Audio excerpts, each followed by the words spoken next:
여러분 안녕하세요.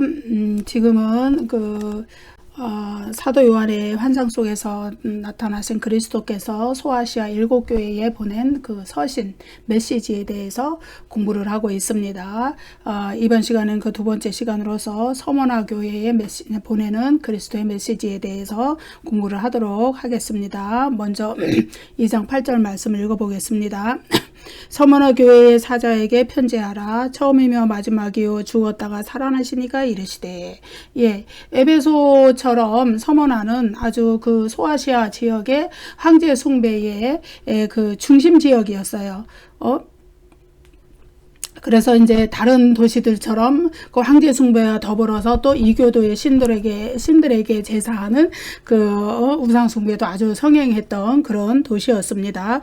그래서 서머나는 로마 제국과 황제에 대한 충성도가 매우 높은 도시였는데 어느 정도였느냐? 다른 도시들과 막 경쟁을 해서 티베리우스 황제의 신전을 건축할 권리를 얻어낼 만큼, 따낼 만큼 그렇게 로마 제국, 로마 황제에 대한 충성도가 높은 도시였다. 우리가 이렇게 알 수 있고요. 그리고 이제 이 서머나 교회의 특이한 그 사안이 뭐냐 하면은 이제 AD 70년에 주 70년에 로마의 디도 장군에 의해서 예루살렘이 함락이 되죠. 그때 많은 유대인들이 디아스포라로 이렇게 이제 막 흩어졌는데 여러 지역에 흩어졌는데 많은 유대인들이 그때 서머나로 이주를 해왔어요. 그런데 그들이 그리스도인들과 이렇게 사이가 좋은 것이 아니라 그리스도인들을 핍박했다 이거예요. 그리스도인 로마 정부와 공모해서 그리스도인들을 핍박하는데 앞장서는 역할을 했다. 그것이 서머나 교회가 당한 그 아주 특이한 사항이라고 할 수 있습니다. 그래서 서머나 교회는 유대인들과 로마 정부에 아주 조직적인 박해가 있었죠. 우리말에 뭐라 그래요? 때리는 시어머니보다 말리는 시누이가 밉다. 그런 말씀이 있는 것처럼 유대인들은 그리스도인들을 회당에서 쫓아냈을 뿐만 아니라 그들을 몰래 그들의 그 로마 황제를 숭배하지 않는 그 행위에 대해서 로마 당국에 몰래 고발하는 행위를 일삼았단 말이에요. 그렇게 해서 그런 조직적 박해가 일어나는 그런 가운데서도 서머나 교회는 믿음을 굳게 지켰다. 그래서 이제 영광 받으신 그리스도께서 사도 요한의 환상에 나타나셔서 이 7교회에 대해서 말씀을 하시는 중에 다 각각 이렇게 이제 책망받을 사항이 있어서 회개해야 한다고 말씀하시고 또 칭찬은 칭찬대로 하시고 그러잖아요. 그런데 이제 서머나 교회와 빌라델비아 교회는 책망받을 일이 한 군데도 나타나지 않고 오직 칭찬만 받은 교회다. 이렇게 우리가 알 수 있습니다. 그래서 이제 계시록 1장 9절에서 20절 거기에 이제 첫 환상에서 영광 받으신 그리스도에 대한 환상이 나오잖아요. 인자 환상, 인자라 그러죠. 여러분 인자라는 표현의 어떤 의미가 뭔지 아십니까? 사람의 아들이라는 의미거든요. 그것은 성육신하신 그리스도께서 십자가를 지시고 이렇게 인간을 위한 구원 사역을 성취하신, 그리고 높임 받으셔서 하나님 보좌 우편에 왕으로 앉으신 이러한 그리스도의 사역의 의미를 품고 있는 것입니다. 하나님의 아들이셨지만 인자가 되셨다. 사람의 아들이 되셨다. 그런 의미죠. 그런 인자 환상, 이것이 이제 계시록 1장에서 우리가 본 것인데 거기에 그 인자 환상에 나타냈던 부분들이 이제 각 교회의 서도마다 그 멘트로 나타난다 그랬죠. 그 교회에 해당되는 사항으로. 그랬는데 이제 그 서머나 교회에는 어떤 모습으로 나타나셨느냐? 처음이며 마지막이요 죽었다가 살아나신 이렇게 서머나 교회에 그리스도께서 자신을 소개해요. 이런 것은 이제 죽었다가 살아났다. 또 처음이요 마지막이다. 이거는 서머나 교회의 아주 특수한 상황과 맞물려 있는데 그것은 서머나 교회의 순교적인 상황과 맞물려져 있어요. 그래서 처음이며 마지막 이렇게 그리스도께서 이렇게 말씀하신 거는요, 역사의 처음부터 끝까지 심판과 구원을 행하시는 이는 오직 그리스도뿐이시다. 하나님도 심판의 권세를 가지시고 그리스도도 심판의 권세를 가지고 계시죠. 그래서 역사의 절대적인 주권자이시다. 그리스도께서 자신이 역사의 절대적인 주권자라는 걸 말씀하시는 거예요. 그래서 서머나 교회가 지금 현실에서 핍박을 그 로마 당국으로부터 핍박을 당하는 순교의 내부 내몰리기까지 핍박을 당하는 그 상황도 그리스도의 주권 안에 있기 때문에 두려워하지 말고 그리스도를 향한 담대한 믿음을 잘 견디고 승리하라는 그러한 권면, 격려가 여기에 처음이요 마지막이다. 여기 말씀에 들어있는 것이죠. 그 다음에 이제 죽었다가 살아나시니, 이거는 이제 역사의 주권자이신 그리스도께서 영원히 살아계신 분이라는 걸 강조하죠. 그런데 그냥 살아계신 이만 나오지 않고 죽었다가 살아나시니, 십자가의 고난과 죽음, 그것을 통해서 그리스도께서 구원사역을 성취하시고 하나님의 뜻을 이루어 드리시고 그리고서 다시 하늘 보좌의 영광으로 높임 받으셨듯이 이 서머나 교인들도 현실의 박해와 고난으로 인하여서 어떤 이는 순교하고 어떤 이는 순교한 거와 같은 그 순교한 거와 마찬가지의 그 엄청난 고난들을 당하고 있을 때 그 죽음을 두려워하지 말라는 것을 이야기하고 있어요. 그리스도께서 죽음을 두려워하지 아니하고 하나님이 인간을 구원하시고자 하는 그 구원의 뜻을 성취하기 위하여서 성육신 하셔서 인간의 몸으로 오셔서 죽음을 맛보시고 죽었다가 다시 살아나신 것처럼 너희도 그렇게 다시 살아날 것이기 때문에 여기 역설의 원리가 들어있죠. 현실에서는 죽지만은 영원한 생명으로 다시 사는 그런 의미가 들어있습니다. 그래서 여기 죽었다가 이거는 헬라어로 에게네토 네크로스, 그러고 다시 죽었다가 살아나신, 이거는 헬라어로 에제센, 이런데 둘 다 무엇으로 표현이 되었느냐? 부정과거 시제로 표현이 되어 있어요. 헬라어에서 부정과거 시제는 과거의 엄연한 역사적 사실, 과거에 이루어진 확고하고 단정적인 사실을 의미한다 그랬어요. 그래서 죽었다가 살아나신 그리스도께서 죽었다가 십자가에서 죽었다가 무덤에서 사흘 만에 부활하신 그 엄연한 역사적 사실을 이 부정과거 시제로 표현을 해주고 있는 것이죠. 이렇게 죽었다가 살아나신 이라고 이런 것을 강조하는 것은 그리스도께서 자신을 서머나 교인들의 그렇게 소개를 하시는 것은 서머나 교인들이 그들의 고난 앞에서 그 담대한 믿음을 버리지 않도록 그 위로와 소망과 격려를 주기 위한 것이죠. 비록 너희가 순교하는 상황에 이를지라도 장차 너희가 얻을 생명의 면류관을 바라보고 또 둘째 사망의 해를 받지 않는, 둘째 사망은 영원한 불문, 영원한 지옥으로 던져지는 사망을 의미해요. 우리가 우리 육신의 첫 번째 사망을 의미하는 게 아니라 그래서 이제 첫째 사망은 우리 인간 누구에게나 아담의 죄의 결과로 우리 육신이 죽는 첫째 사망은 누구에게나 오지만 둘째 사망은 누구에게나 오는 게 아니에요. 믿는 자들, 구원받은 자들은 둘째 사망을 맞이할 이유가 없어요. 둘째 사망에 들어가는 자들은 끝까지 회개하지 않고 불신자들이거든요. 근데 그 해를 결코 서머나 교인들은 당하지 않는다. 서머나 교회 같은 상황에 직면한 모든 교회들도 마찬가지로 둘째 사망의 해를 당하지 않는다는 것을 강조해주고 있는 것이죠. 그래서 이제 뒤에 나오는데 다시 여기서 앞당겨서 얘기하자면은 죽었다가 살아나신 그리스도께서 자신을 그렇게 소개하는 것과 그리고 또 생명의 면류관, 영생을 주시겠다고 둘째 사망의 해를 받지 아니하겠다고 하는 종말론적인 약속은 관련이 있어요. 서로. 왜냐하면 그리스도도 십자가의 죽음으로 죽으셨다가 부활하셔서 영원한 생명으로 지금 하나님 보좌 우편의 왕으로 앉아 계시잖아요. 마찬가지로 서머나 교회 교인들도 지금 죽음, 순교 그런 위험에 몰려 있지만은 그러나 그 죽음을 두려워하지 말라는 거예요. 왜냐하면은 육신의 죽음이 있을지라도 비록 그럴지라도 생명의 면류관을 주실 거기 때문에, 영생을 주실 거기 때문에, 둘째 사망의 해를 받지 아니하도록 해 주실 거기 때문에 이런 것이죠. 그래서 이제 그리스도께서 각 그 교회들의 서두에 자신을 소개하시는 인사말, 이것은 다 그 교회의 특수한 상황과 이렇게 맞아떨어지는 이야기다. 그런데 서머나 교회는 그들의 순교적 상황과 맞물려서 이렇게 죽었다가 살아나신 이이신 그리스도에 대해서 얘기를 하죠. 자, 그러면은 이제 2장 9절부터는 그럼 서머나 교회의 구체적인 상황에 대해서 우리가 이제 들어가 보면 됩니다. 예, 2장 9절 제가 읽어볼게요. 내가 내 환난과 궁핍을 알거니와 실상은 내가 부요한 자니라. 자칭 유대인이라 하는 자들의 비방도 알거니와 실상은 유대인이 아니요 사탄의 회당이라. 예, 그리스도는 서머나 교회를 향해서 내가 너의 환난과 궁핍을 내가 안다.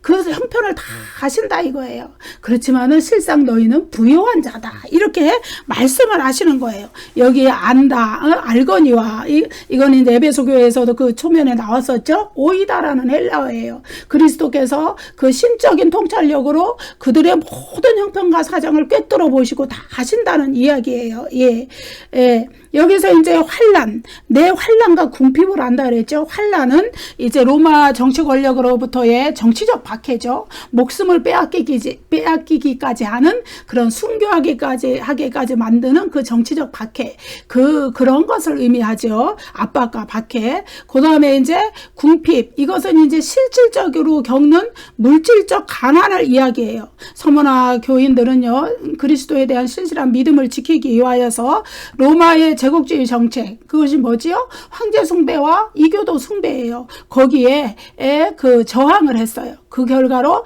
정치적 박해, 경제적 궁핍, 사회적 소외 이런 것들을 다 겪었던 것을 우리가 알 수 있습니다. 그래서 그들의 황제 숭배 정책에 이렇게 저항을 하니까 그들이 이제 그 짐승의 표가 이제 제가 그 서론 부분에서 어디선가 설명을 했는데 그들의 화폐를 통하여서 화폐에 황제의 각인을 찍어서 다시 화폐를 유통시키는 그 짐승의 표, 그것을 받기를 거절하고, 그래서 그들은 그 짐승의 표가 없기 때문에 시장에서 물건을 파고 살 수도 없는 그러한 상황에 부딪혔다. 물론 이 짐승의 표라는 것이 그 이후의 세대를 살아가는 모든 사람들에게 영적인 의미를 가지고 있지만은, 그러나 여기에서는 로마 황제의 어떤 각인을 이야기했어요. 로마 황제의 무엇을 의미했던 거예요. 예.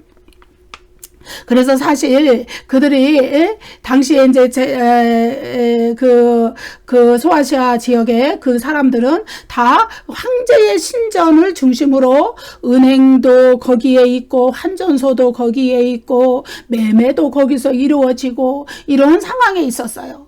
그리고 또 그들이 그 길드라는 동업조합, 거기에 가입돼 있지 않으면은 경제생활, 사회생활, 매매, 팔고 사는 거 전혀 할 수가 없었는데, 그런데 그 길드라는 조합에서는 행해지는 것이 있었다. 그거는 이교도의 신에게 그 숭배하는 절차가 있었고, 그 숭배하는 절차로부터 나오는 음식, 우상 숭배의 음식, 그것을 다 먹어야 되는 그러한 절차들이 있었기 때문에 그것을 단호하게 거절했던 서머나 교인들에게는 당연히 경제적 궁핍이 따라올 수밖에 없었다는 것을 이야기하죠.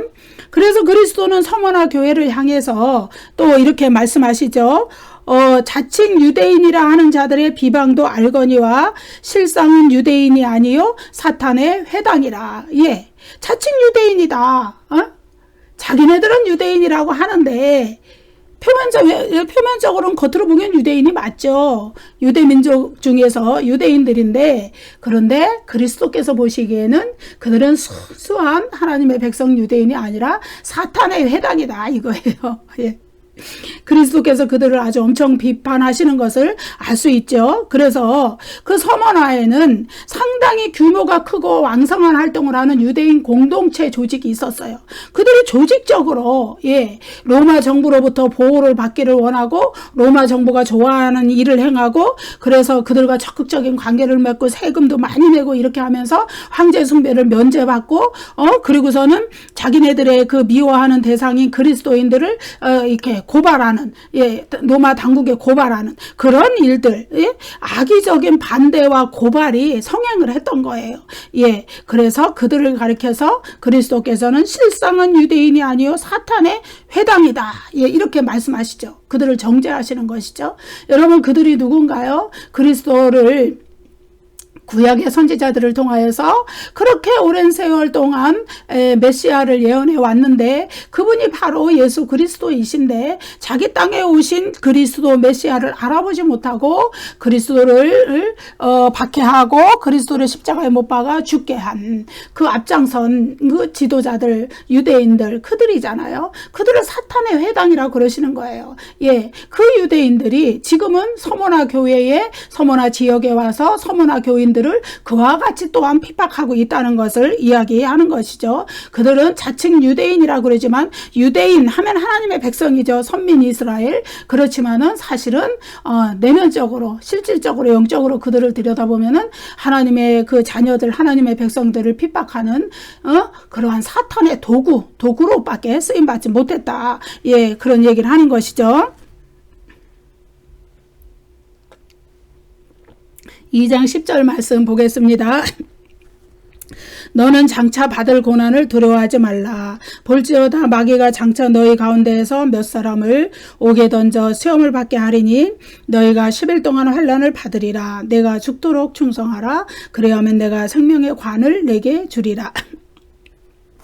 너는 장차 받을 고난을 두려워하지 말라. 예, 여기 장차 헬라어로 멜레이라는 헬라어인데 이거는 반드시 도래할 일을 이야기하는 거예요. 예, 필연적인 거. 예, 이거는 뭐냐 하면은 서머나 교회의 장차 앞으로 아주 대대적인 박해가 또다시 도래할 것을 예언하시는 말씀이고 두려워하지 말라고 이렇게 그들을 다독이면서 격려하는 말씀이죠. 서머나 교인들에게 박해가 임박해 있고 그것은 피할 수 없는 필연적인 사실로 다가오고 있는데 요한계시록에서 이 두려워하다라는 헬라어 포베오라는 이 헬라어는 뭐냐 하면은 성도들이 두려워한다는 건 하나님을 경외한다는 거예요. 두려움으로 존경하고 두려움으로 하나님을 섬긴다는 이야기인데 불신자들에게는 그들은 심판의 대상이 되기 때문에 하나님을 두려워한다. 이런 의미로 이중적인 의미로 쓰이고 있죠. 그래서 여기서 두려워하지 말라. 이거는 두려움을 가지는 것은 불신자의 이 심리 상태, 심령 상태인 거죠. 영혼의 상태인 거죠. 하나님의 백성들은 담대해야 하고 그 어떤 환난 가운데서도 두려워하지 말아야 해요. 오직 하나님을 섬기는 거, 하나님의 뜻을 제대로 하나님의 뜻대로 살지 못할 것을 두려워해야 되지. 그 하나님의 백성이기 때문에 받는 두려움, 박해 이것을 두려워하면 안 된다는 이야기를 하고 있죠. 볼지어다 마귀가 장차 너희 가운데에서 몇 사람을 옥에 던져 시험을 받게 하리니. 예, 여기에서 이제 장차 받을 고난의 내용이 나오죠. 장차 받을 고난을 두려워하지 말라 그랬는데 그거는 이제 마귀가 장차 너희 가운데서 몇 사람을 옥에 던져 시험을 받게 한다 이 이야기예요. 예, 이 고난을 준 주체가 누구라고요? 사탄, 마귀라는 거예요. 예, 비록 표면적으로는 로마의 정치 권력이 그들을 잡아다 옥에 가두는 거지만은 그들의 배후 세력은 사탄이다, 마귀다. 여러분 사탄과 마귀는 같은 사탄 같은 것을 가리켜요. 예, 그것을 이제 계시록 9절에서 두 구절에서 알 수가 있죠. 계시록 12장 9절에 보면 큰 용이 내쫓기니 옛뱀 곧 마귀라고도 하고 사탄이라고도 하며 온천을 깨는 자라. 예, 큰 용, 사탄, 마귀 같은 이름이라는 거죠. 그 다음에 20장 2절 용을 잡으니 곧 옛뱀이요 마귀요 사탄이라. 옛뱀이라는 거는 그 에덴 동산의 창세기의 옛뱀 그걸 가리키는데 바로 그게 사탄이고 마귀라는 거예요. 그래서 사탄이라는 말과 마귀라는 말은 동의어다. 동일한 이름이다. 우리가 알 수가 있어요. 어쨌든 서머나 교인들에게 그리고 그리스도인들에게 박해를 가하는 궁극적인 그 세력, 그 세력은 우리 눈에 보이지는 않지만은 그 사람을 통해서 역사하지만은 그들 속에 그들의 뒤에서 조종하고 그들을 사용하는 그 악한 세력은 바로 사탄이라는 것이죠. 예, 비록 로마의 정치 권력으로 나타났지만 그들은 바로 사탄이다. 사탄의 도구로 쓰임을 받는 것이죠.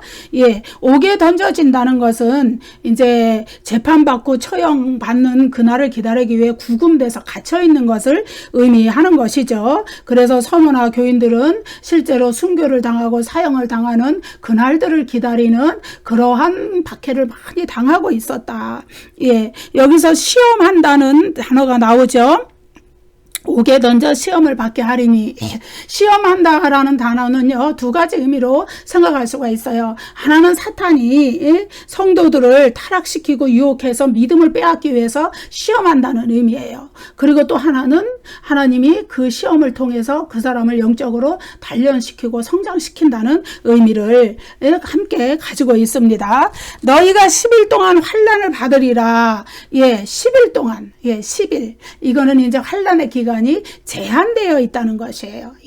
환난이 영원하지 않다는 거예요. 어느 제한된 기간에 받기 때문에 그것을 믿음으로 그 환난의 기간을 잘 통과해야 된다는 말씀이에요. 10일이라는 거는 다니엘과 세 친구들이 느부갓네살 왕의 그 음식을 받아 먹기를 거절하고, 왜냐하면 그것이 이제 우상에게 제사한 우상의 제물이기 때문에, 그래서 채식만 주어서 열흘 동안 우리를 시험하게 해달라 그랬던 그 열흘이죠. 그래서 그 열흘 후에 그 우상에게 바쳤던 고기나 기름진 음식을 먹지 않고도 채식만 한 다니엘과 세 친구들의 얼굴이 더욱 빛난 그런 사건들이 다니엘서에 나오죠. 거기에 그들이 시험당한 기간이 10일이에요. 그래서 이 10일이라는 거는 굉장히 그 상징적인 의미가 있습니다. 무슨 상징적이라는 거냐? 10이라는 숫자는 한편으로는 완전성을 나타내요. 그래서 예를 들어서 계시록에서 10뿔을 가졌다, 짐승이 10뿔을 가졌다는 거는 굉장한 그 완전한 권력을 가졌다는 것을 의미하는 거예요. 절대 권력을 가졌다, 완전한 힘을 가졌다, 그걸 의미해요. 그런데 그 다른 한편은 제한성을 가지고 있는 거예요. 10일이라는 제한된 기간을 가지고 있는 것이죠. 그러니까 제한된 권력, 제한된 힘을 말하는 거예요. 아무리 로마 황제가 정말로 10뿔과 같은 완전한 권력, 완전한 권세를 가지고 있는 것처럼 그들이 착각하고 사람들 눈에 또 그렇게 보이고 두려움의 대상이 될지라도 어떡한가요? 하나님 보시기에는 인간이 잠시 가진 그 제한된 권력에 불과한 거예요. 하나님 앞에서는 아무것도 아닌 거예요. 하나님이 그날 밤에라도 그 목숨을 취해 가시면은 끝나버릴 그런 권력이다. 그래서 그런 권력을 두려워하지 말라. 그래서 10일 동안 환난을 받을 것이지만 두려워하지 말으라는 거예요. 왜? 겉으로 보기에는, 외형적으로 우리가 언뜻 보기에는 정말로 이제 내 목숨이 죽을 것이니까 정말로 두려운 권력이지만은, 정말로 힘센 절대적인 권력이지만은, 그러나 하나님 앞에서는 없어지고 말 아무것도 아닌 그 권력을 두려워하지 말라는 것이에요. 내가 죽도록 충성하라. 이런 말씀은요, 그 제한된 기간에 매우 혹독한 시련이 있을 것을 이야기해줘요. 그러니까 죽도록 충성하라 이러잖아요. 내가 죽도록 충성하라. 죽도록은 죽음에 이르기까지. 여기 이제 아크리, 다나투 이런 헬라어인데, 아크리라는 것이 이제 전치사예요. 뭐뭐 하기까지, 뭐뭐에 이르기까지, 죽음에 이르기까지 너희가 충성하라 이거예요. 이 충성하라는 것도 이제 그 헬라어로 기누 피스토스 이런데, 이 헬라어 동사 기누가 현재 시제예요. 현재 시제는 끊임없이 지속적으로 충성하라는 거예요. 한순간도 충성하지 않은 순간이 없을 정도로, 충성하지 않은 그 시간의 공백이 조금도 없을 정도로 계속 이어서 충성하라 이거예요. 왜냐하면은 충성하지 않는 조그만의 그 틈을 타서 또 사탄이 넘어뜨릴 거기 때문에 그렇다는 것이죠. 그래서 그리스도께서는 계시록 1장 5절에 보면은 자신을 충성된 증인으로서 충성된 증인이라고 말해요. 그래서 순교적인 죽음을 먼저 보여주셨어요. 무엇이냐 하면은 하나님이 인간을 사랑하셔서 인간을 구원하시고자 하는 그 구원의 뜻, 구원의 목적, 이것을 성취해 드리기 위하여서 그리스도께서 그 하나님의 구원의 그 증인으로서 십자가에서 먼저 자신의 몸이 친히 죽어서 충성된 증인이 되셨다 이거예요. 그리고 나서 하나님이 그를 또 하나님 보좌 우편에 왕으로 앉으시기까지 높여주셨다. 그렇기 때문에 그리스도를 따르는 우리들도 그렇게 해야 된다는 것이죠. 그리하면 내가 생명의 관을 내게 주리라. 이렇게 종말론적인 약속을 해 주시죠. 종말론적인 그 생명의 생명의 관이라는 거는 생명의 면류관을 이야기해요. 생명의 면류관을 관이라고 이렇게 이제 줄여서 쓴 거죠. 그런데 이것은 바로 영생을 주실 것을 말씀하시는 거죠. 그리고 순교로서 충성된 믿음을 증명하는 자들에게 또 아까 뭐라고 말씀하셨냐면은 그건 11장에 가서 나오죠. 둘째 사망의 해를 받지 아니하리라. 이것과 생명의 면류관을 내게 주리라. 이것은 같은 동일한 의미를 강조해서 두 번을 쓴 거예요. 영생을 얻고 생명의 면류관을 얻으면 이제 새하늘과 새 땅에서 주님과 하나님과 영원히 그 영원한 삶을 누리는 것이죠. 그렇기 때문에 지옥, 영원한 불못에 던져질 일이 없어요. 그러니까 둘째 사망의 해를 받지 않는다는 것이죠. 여러분 이제 나중에 계시록 21장 그 부분에 가서 공부해 보겠지만은 이제 지금은 예수 그리스도의 재림이 이루어지기 전이잖아요. 그 예수 그리스도의 재림이 이루어질 때까지는 악인과 의인이 같이 있고 사탄의 세력이 같이 존재하고 있어요. 우리가 사는 세상에. 그렇기 때문에 우리가 아픔이 있고 고통이 있고 죽음이 있어요. 그런데 이제 이 첫 창조의 세상이 끝날 때가 와요. 언제냐 하면은 역사적 종말이 오고 예수 그리스도가 재림하실 때 전체 인류가 부활이 있고 이렇게 되면은 첫 창조의 세상은 없어지는 거예요. 그리고 이제 첫 창조의 세상이 아주 없어진다는 거는 아주 파괴돼서 없어진다는 의미가 아니에요. 이런 거에 대해서는 나중에 다시 하겠습니다. 질적인 변화와 갱신을 겪어서 완전히 새로운 새 창조의 세상으로 열린다는 거예요. 그런데 지금은 우리가 사탄의 세력이 아직도 이 세상에서 역사하고 있고 그리고 우리가 질병과 아픔과 고통과 마음의 이런 고통과 이런 여러 가지 일들로 고생하고 있어요. 이것이 다 사탄과 연결되어 있는 것이고 죽음과 연결되어 있는 것이죠. 그렇지만은 이제 그 새 창조의 세상에서는 그런 것들이 완전히 분리가 돼요. 그래서 최후의 심판을 거쳐서 생명책에 이름이 기록된 자들은 새하늘과 새 땅, 새 예루살렘 성에 들어가게 되는데 거기에는 사탄의 세력이 요만큼도 없어요. 거기에는 죄와 관련된 죽음, 아픔, 고통, 눈물, 통곡하는 거, 애통하는 거 하나도 없어요. 왜냐하면은 거기에는 아무것도 사탄의 세력이 없기 때문에요. 그럼 사탄의 세력은 어디 갔느냐? 우리와 영원히 분리됐어요. 어떻게 분리되느냐? 불못에 던져지는 거예요. 예. 짐승과 거짓 선지자, 사탄, 또 뭐 그들을 섬기던 불신자들, 성도들을 괴롭히던 악인들 다 불못에 던져지는 거예요.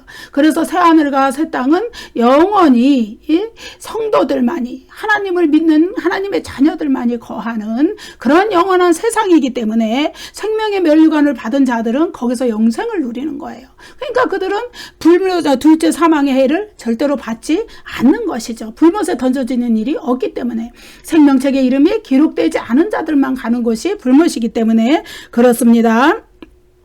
21장 귀 있는 자는 성령이 교회들에게 하시는 말씀을 들을지어다. 이기는 자는 둘째 사망의 해를 받지 아니하리라. 예, 둘째 사망 얘기가 나오죠. 이건 앞에서 생명의 면류관을 주겠다는 약속과 동일한 약속이라고 말씀드렸어요. 귀 있는 자는 성령이 교회들에게 하시는 말씀을 들을지어다. 이 말씀은 이제 예수 그리스도의 메시지가 성령의 음성을 통하여서 이렇게 성령의 예언을 통하여서 이렇게 교회들에게 전해진다는 것을 말씀해요. 여기에도 또 복수 형태로 나오죠. 교회들에게 이렇게 나오죠. 예, 이 서신은 서머나 교회에 보내신 그리스도의 서신인데 메시지인데 왜 복수형으로 썼을까요? 이것은 서머나 교회뿐만이 아니라 서머나 교회와 같은 동일한 문제에 직면한 모든 세대의 역사 속에 존재하는 모든 교회들도 바로 이러한 성령의 음성을 통해서 주시는 그리스도의 말씀 메시지에 귀를 기울이라 이 말씀이죠. 예, 여러분 우리가 서머나 교회에서 생명의 면류관을 줄 것이고 둘째 사망의 해를 받지 않는다는 그 종말론적인 약속을 주셨지만은 교회들의 이거는 이기는 자들에게 주시는 거예요. 여기에 보면은 이기는 자는 둘째 사망의 해를 받지 아니하리라. 그러죠? 이긴다는 의미는 무엇인가요? 여러분 그 서머나 교인들이 처한 그 역사적인 그 상황이 어때요? 로마 황제 노마의 절대적인 권력에 의해서 잡혀가서 죽는 환경이란 말이에요. 고발을 당하고 핍박을 당하고 그리고 경제적인 그 활동을 못하기 때문에 매매도 못하고 물건을 살 수도 팔 수도 없는 그러한 상황에 있었기 때문에 그들은 굶주림을 안고 죽어가기도 했던 거예요. 예, 그러한 상황에서 이기는 자가 어떻게 되는가요? 예. 그 믿음으로 끝까지 지키다가 그 상황에서도 순교를 하면서까지 그리스도를 믿는 거, 믿음을 지키는 거, 인내하는 믿음으로 견뎌내는 거, 그것이 이기는 자인 거예요. 예. 그래서 현실에서는 핍박을 받고 죽었지만은 그러나 역설적으로 이제 어떻게 해요? 영생의 생명의 멸류관을 죽는 것이죠. 하늘의 승리와 하늘의 영원한 생명을 얻게 되는 것이죠. 그래서 그리스도도 계시록 5장 그 5절 6절에 보면은 어린 양에 대해서 소개를 하시는데 그리스도 어린 양 그리스도도 일찍이 죽음을 당하신 분으로 소개가 돼요. 일찍이 죽음을 당하셨지만 부활하신 분, 다시 생명을 얻으신 분.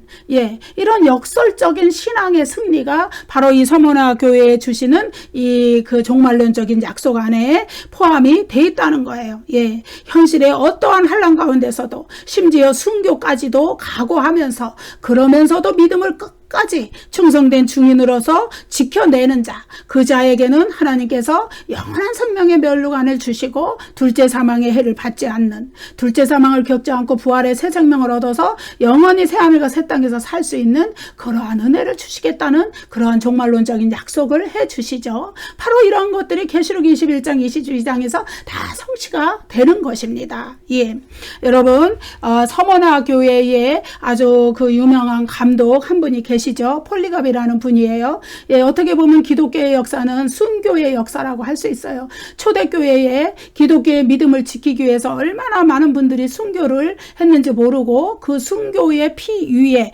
기독교가 세워졌다고 말할 정도로 순교가 있었어요. 예, 그래서 초기 기독교의 많은 순교자들의 희생 위에 기독교가 서 있다고 할 수 있어요. 그 중에 이제 오늘 제가 한 두 분 정도를 소개해 드리고 말씀을 마치려고 그래요. 사도 요한은 바로 요한계시록의 저자죠. 이 사도 요한이 요한계시록을 쓴 것은 아마 AD 95년경으로 우리가 이렇게 알 수 있죠.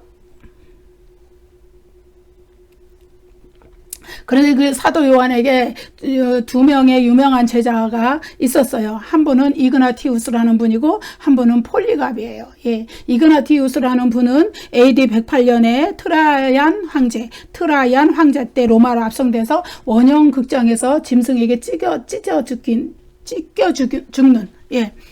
죽는 순교를 당하게 돼요. 모진 고문을 당한 후에 짐승에게 모진 고문을 해서 아무런 힘이 없는데 사나운 짐승들을 굶주린 짐승들을 풀어놓으니까 그 짐승들이 살을 다 뜯어먹는 그런 순교를 당했어요. 그리고 또 한 분의 제자는 폴리갑이에요. 이 폴리갑이 바로 이 서머나 교회의 감독이었어요. 이분은 이제 아주 젊을 때, 아주 어릴 때부터 그 사도 요한에게 양육이 되었고, 이제 20세라는 아주 젊은 나이에 서머나 교회의 감독이 돼서 수십 년간 목회를 했는데, 86세 때 순교를 당하게 됩니다. 그때가 언제냐 하면 AD 165년 아우렐리우스 황제 때예요. 예, 여러분 아우렐리우스 황제, 우리 명상록의 저자예요. 여러분, 그 우리 저 고등학교 때인가 그 세계사 시간인가 배운 거예요. 유명한 인물 아우렐리우스의 명상록 막 이렇게 외웠던 기억도 나요. 예. 그 인간적으로는 그 뭐 유명한 책을 썼다 그래서 그렇게 이름을 날렸을지는 몰라도 그리스도인들을 이렇게 핍박하는 일에 앞장서서 아마도 지옥의 아랫목에 갔겠지요. 인간적으로 유명한 거 추구하지 마세요, 여러분. 인간적으로 유명한 거, 세상에서 내가 잘 되고 막 유명해지고 이러는 거, 권력을 가지는 거, 명예를 가지고 아무 소용이 없는 거예요. 왜냐하면은 우리 인생이 모세가 말한 대로 그 모세가 시편 90편에서 말할 때는 뭐라 그랬냐면은 우리 인생이 70이요 강건하면 80이다. 그렇지만 이제 요새는 근데 그 수고 날들은 슬픔과 눈물뿐이 없고 신속히 날아가는 날이다 그랬잖아요. 허무하다는 거예요. 예. 그런데 요즘에는 이제 조금 더 많이 살기 때문에 90년, 100년을 살지라도 그것은 제한된 기간이에요. 이 제한된 기간에 우리는 무엇을 해야 되느냐? 수고와 슬픔뿐인 이 세상에 우리가 의미를 두는 거는 세상의 권력과 부요함, 부와 돈, 명예 이런 것이 아니에요. 우리가 우리의 이 제한된 삶을 산 후에 우리가 다시 살아가게 될 영원한 영생 그 날들에 우리가 불못으로 떨어지지 않고 영원한 새하늘과 새 땅에서 살아야 되잖아요. 그러기 위해서 우리는 믿음을 지켜야 되고 우리의 그 삶의 관점 이것이 하늘에 초점이 맞춰 있어야 된다는 거예요. 하나님께 늘 초점이 맞춰져 있어야 된다는 것이죠. 그래서 이 아우렐리우스 황제와 이 폴리갑이 굉장히 대조되는 삶의 형태를 보여주는 거죠. 세상의 절대적인 권력과 명예를 추구했던 아우렐리우스. 그러나 세상에서 목숨까지 포기하고 순교하면서 영생을 지켜낸 폴리갑. 예. 아무튼 서머나 교회의 이 폴리갑이라는 분은요, 공개 화형을 당해서 돌아가시게 돼요. 예. 근데 그 당시 이교도 숭배, 황제 숭배가 굉장히 성행을 했는데, 여러분 요한계시록이 기록될 당시가 AD 95년인데 폴리갑이 순교당할 AD 165년, 주 165년 그 당시까지도 황제 숭배가 이렇게 이교도의 숭배가 로 인해서 그 공개 화형이라는 무시무시한 박해가 목숨을 빼앗는 박해가 계속 이어져 나가고 있었던 거예요. 아무튼 이 폴리갑이란 분이 체포가 됐어요. 체포가 돼가지고 그들이 무슨 제목으로 체포가 됐느냐? 무신론자라는 무신론자. 살아계신 하나님을 섬기고 살아계신 주님 그리스도를 섬기는 폴리갑을 향하여서 무신론자라는 그 제목, 제명, 예, 그거를 걸어가지고 그를 화형을 시키는 거예요. 그들이 이제 화형시키기 전에 마지막으로 회유를 하죠. 뭐라 그러냐면 네가 한 번만 예수 그리스도를 모른다고 부인해라. 그러면 우리가 너를 살려주겠다. 서머나 교회의 감독이었어요. 그들의 양들의 지도자, 영혼을 이끌어주는 지도자. 예. 근데 폴리갑이 뭐라 그러냐면은 그 주님은 한 번도 내가 86년을 사는 동안 한 번도 나를 모른다고 부인한 적이 없는데 내가 어찌 내 목숨을 건지려고 주님을 모른다고 부인하겠느냐. 이렇게 하면서 아주 장엄하게 순교를 해요. 그 당시는 이제 나무를 다 쌓아놓고 거기다 기름 잔뜩 붓고 사람을 또 묶어서 그 위에 올려놓아서 묶어놓고는 거기다 또 사람 몸에 기름을 붓고 그렇게 해서 살이 막 타들어가면서 순교를 당하는 거예요. 그러면 그 고통이 얼마나 사람이 차라리 순식간에 확 죽으면 몰라도 얼마나 그 고통이 지속되면서 죽겠어요. 예. 그런데 폴리갑은 그런 공개적인 화형을 당하면서도 주님을 부인하지 않았다. 예. 그러면서 폴리갑이 그들에게 말하죠. 자기를 회유한 사람들에게 나는 너희들은 불로 나를 위협하지만 그래서 나는 목숨을 빼앗길 거지만 나에게는 영생이 있다. 그런데 너희는 너희를 향하여서 오는 저 영원히 꺼지지 않는 지옥불을 모르고 있구나. 이렇게 이야기합니다. 예. 여러분 서머나 교회의 감독 폴리갑의 예에서 볼 수 있듯이 서머나 교회는 이렇게 순교로 점철된 교회였다. 요한계시록을 쓸 사도 요한 당시에도 그랬거니와 또 거기서부터 수십 년 뒤인 주 165년 예, 이때 폴리갑이 순교할 때도 마찬가지였다. 예, 그렇기 때문에 죽었다가 다시 살아나신 이신 이로 자신을 소개하신 그리스도께서 죽음을 두려워하지 말라는 거예요.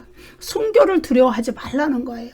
예. 그래서 진짜 두려워할 것은 우리의 이 목숨이 죽은 뒤에 우리가 가게 될 그 영원히 꺼지지 않는 지옥 불못이 두려운 것이지 이 세상에서 이 잠시 이렇게 목숨이 없어지는 거는 두려워하지 말라는 거예요.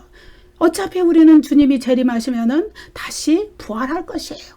우리는 의의 부활로 생명의 부활로 나와서 우리의 이름이 생명책에 기록되어 있기 때문에 그래서 새하늘과 새 땅에서 주님의 영원한 임재 가운데 살아갈 것이기 때문에 이 목숨을 뺏기는 걸 두려워하지 말라는 거예요. 예, 신앙의 역설 이것을 여기에서 얘기하고 있어요. 죽어야 산다. 예, 그 얘기를 하고 있는 것이죠. 감사합니다. 여러분 다음 시간에 또 뵙겠습니다.